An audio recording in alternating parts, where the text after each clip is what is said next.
In this section I'd like to talk about the ups and downs.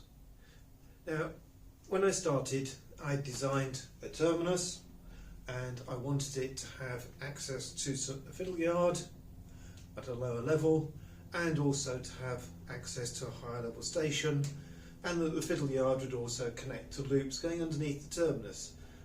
So we end up with lines that are going up and down and crossing and whatever. Drawing it up on any rail, it will look quite possible.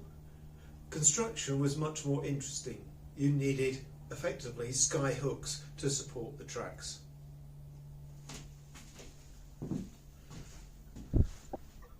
This particular part of the railway connects the terminus on the high level to the fiddle yard, but also to the upper middle station and the double track loop under the terminus into the fiddle yard. Lines are going up and down, and it was quite a nightmare to construct.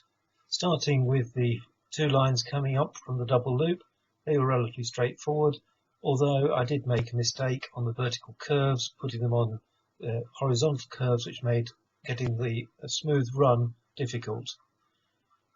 Track starting to come down from the terminus at the back, and then the challenge of building the lines rising from the terminus to go to the middle station. These really did need some skyhooks. As well as the lines going up and down, there was also a flat head shunt for this terminus area, and it took a long time to construct the various ramps, get the angles correct, and enable track to be laid.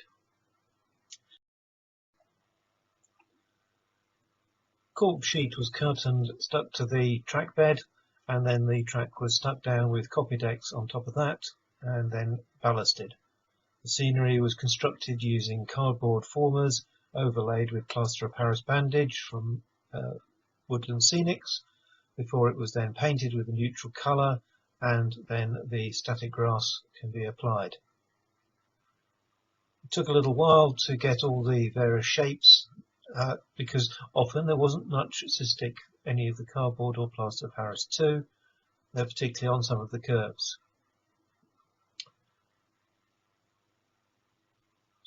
Quite pleased with the result as it began to come on, and working around each little piece, filling in, painting, adding some rock, and then adding the grass.